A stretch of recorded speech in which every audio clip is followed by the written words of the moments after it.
Fractional beats. Legend. Big up to Classy. Ewe kuyansoni wandipa ndivenge rudo ende une moyo wakaoma ndaisa zvifungira ufunge zvakawanda ndichada kureva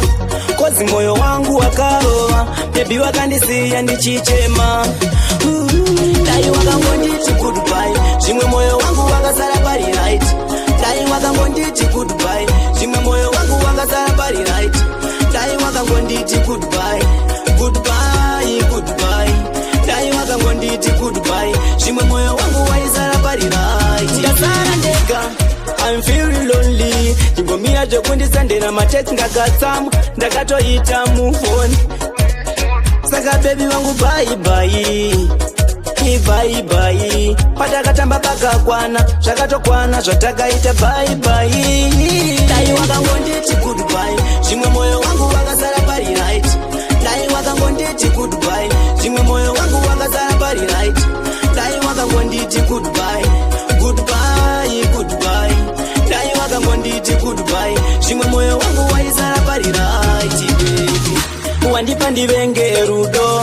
ende une moyo wakaoma ndaisa zvifungira ufunge zvakawanda ndichada kureva kozi moyo wangu wakarova bebi wakandisiya ndichichema dai wakangonditi goodbye zvimwe moyo wangu wakasara pari right dai wakangonditi goodbye zvimwe moyo wangu wakasara pari right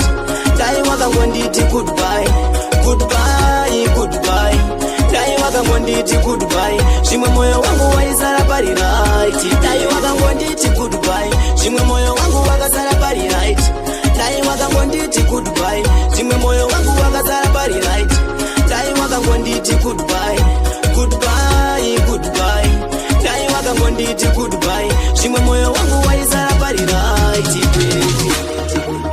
Fractional beats.